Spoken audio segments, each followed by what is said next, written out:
کی کا انسان دیکھتا ہے کہ ضائع چلا گیا. میں نے 10 سال محنت کی, حاصل کوئی نہیں.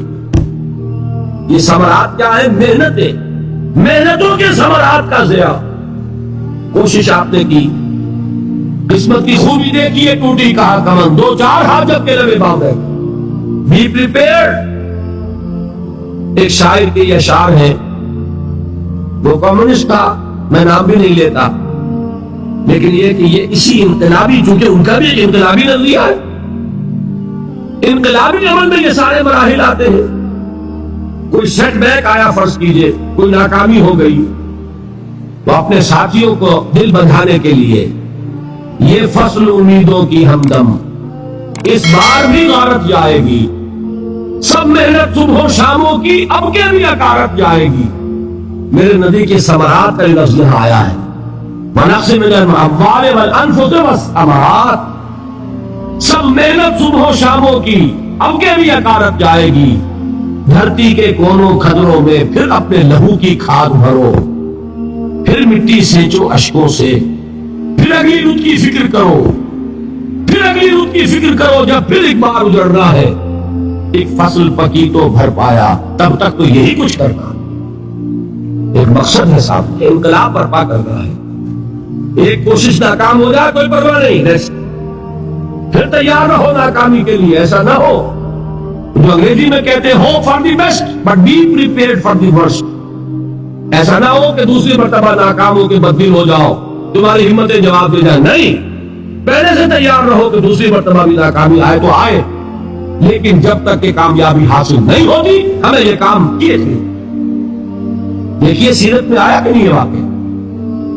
بدر میں مسلمانوں کو فتح ہوئی تو احد میں زک پہنچی کہ نہیں, 70 صحابہ شہید ہوئے کہ نہیں.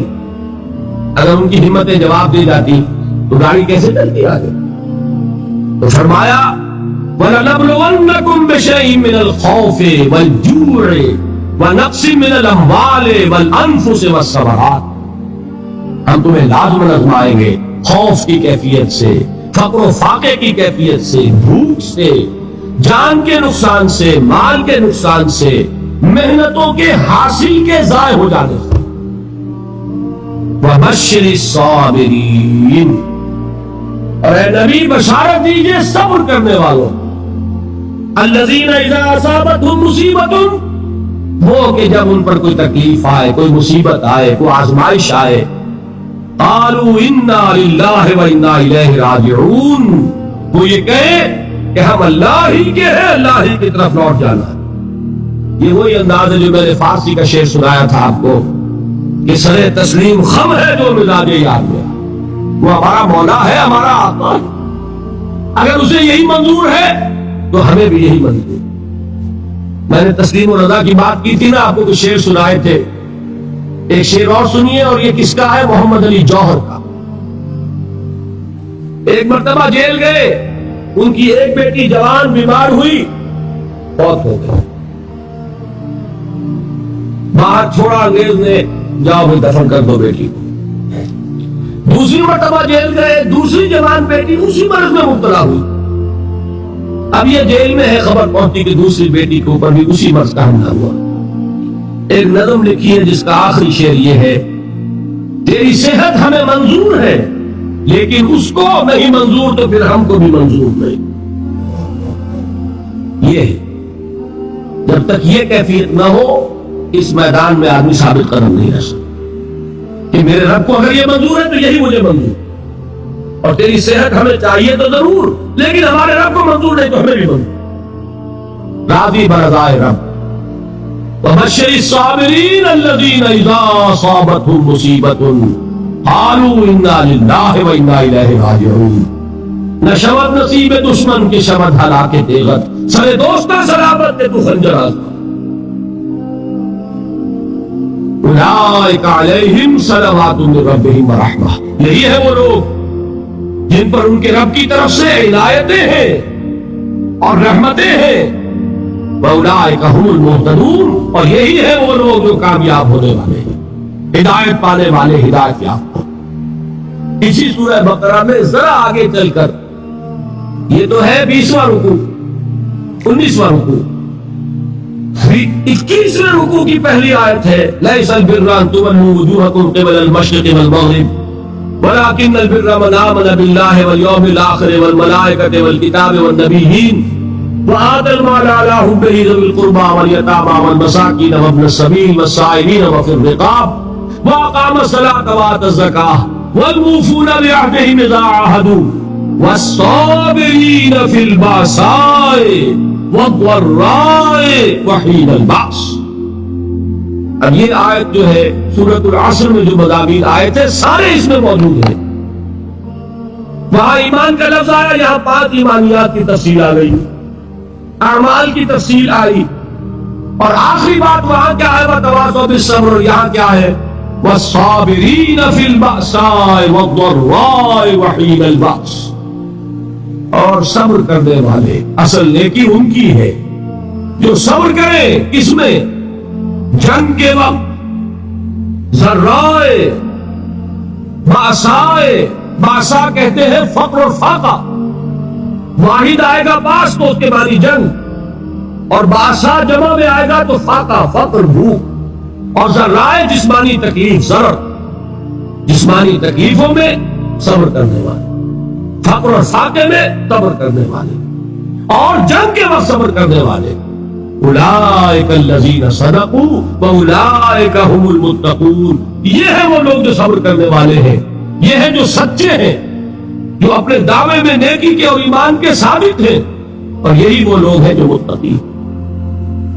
اگلی سورت ہے سورہ آل عمران، اس میں 2 لفظ آئے ہیں، آخری آیت، یا ایھا الذین آمنوا اصبروا وصابروا ورابطوا واتقوا اللہ لعلکم تفلحون۔ دیکھیے یہاں صبر اور صابر جو تعلق جوہد اور جہاد کا ہے وہی ہے صبر اور مصابرت۔ صبر ایک طرفہ عمل ہے، آپ جھیل رہے، برداشت کر رہے ہیں، صبر علی المعصیہ، صبر علی الطاعہ، صبر علی الابتلاء، یہ سب کیا ہے؟ صبر۔ اور مصابرت کیا ہے؟ صبر کا صبر سے مقابلہ۔ یہ سورہ آل عمران، اب وقت نہیں ہے میں آپ کو سناتا اللہ تعالیٰ نے کیسے کیسے مسلمانوں سے کہا، مسلمانوں تمہیں زخ پہنچی ہے تو انہیں بھی تو پہنچی تھی، ان کے 70 نہیں مارے گئے تھے بدر میں، ان کے حوصلے جو ہیں وہ تو پست نہیں ہوئے، وہ اگلے سال آ گئے تم پر چڑھائی کر کے، تم کیوں اتنا برا مان رہے ہو؟ تمہارے دل اتنے زخمی کیوں ہو گئے؟ تمہیں تکلیف پہنچتی ہے تو انہیں بھی پہنچتی ہے۔ اپنی غیرت جو ہے ہمیں ذرا اس کا جائزہ لینا چاہیے۔ لوگ باطل نظریات کے لیے کتنی قربانیاں دے رہے ہیں، لوگ باطل چیزوں کے فروغ کے لیے کتنی محنتیں کر رہے ہیں۔ جیسا کہ میں نے ابھی کہا تھا، اسی غیرت کو چیلنج کرنے کے لیے، ذرا آپ کی حمیت دینی کو جوش دلانے کے لیے، قادیانی نوجوان کتنی تعداد میں اپنے آپ کو دین کے لیے وقف کرتا ہے، اور آپ کتنے نوجوان ہیں جو اپنے آپ کو دین کے لیے وقف کرتے ہیں، اور وہ کھاتے پیتے گھرانوں کے لوگ۔ یہ نہیں ہے کہ اگر کوئی اور کام نہیں کر سکتا تو پھر یہ ہے کہ وہ دین کے کام میں لگ جائے۔ باصلاحیت لوگ، کھاتے پیتے لوگ، ذہنی استعداد رکھنے والے لوگ، اونچے گھرانوں کے لوگ، وہ وقف کریں اپنے آپ کو دین کے لیے، اس کے بغیر کیسے باہر آ جائے گی، کیسے عورت ہے؟ تو دنیا میں باطل نظریات والے جو ہیں، یہ بات کہی گئی ہے، مسلمانوں تم اگر توحید کے لیے لڑ رہے ہو، دیکھتے نہیں ابو جہل کو، اس نے گردن کٹوائی ہے شرک کے لیے، شرک کے لیے گردن کٹوائے، اور تم توحید کے لیے گردن کٹوانے کو تیار ہو؟ اس نے گردن کٹوائی کہ نہیں کٹوائی؟ اور کس طرح کٹوائی ہے؟ جو کہ بڑا متکبر قسم کا، فرعون قسم کا شخص تھا، جب گردن کاٹنے لگے تو کہتا ہے ذرا نیچے سے کاٹنا، تاکہ جب تم نیزے کے اوپر چڑھاؤ میرے سر کو تو اونچا نظر آئے، معلوم ہو سردار کا سر۔ وہ بدبخت مرتے ہوئے بھی جو اس کی کیفیت تھی نا، اس کو دیر میں رکھے، لوگوں نے قربانیاں دی، چاہے دی، تو فرمایا اگر تم ان سے زیادہ قربانی نہیں دو گے، جو نوٹ کر لیجیے اس کو، مجرد اگر حق کو غالب کرنا اللہ کے ذمے ہو تو آنے واحد میں غالب کر دے گا، تمہیں تکلیف ہی دینے کی ضرورت ہے۔ سمجھ گئے؟ کیا اللہ کے مقابلے میں کوئی باطل کی طاقت ٹھہر سکتی ہے؟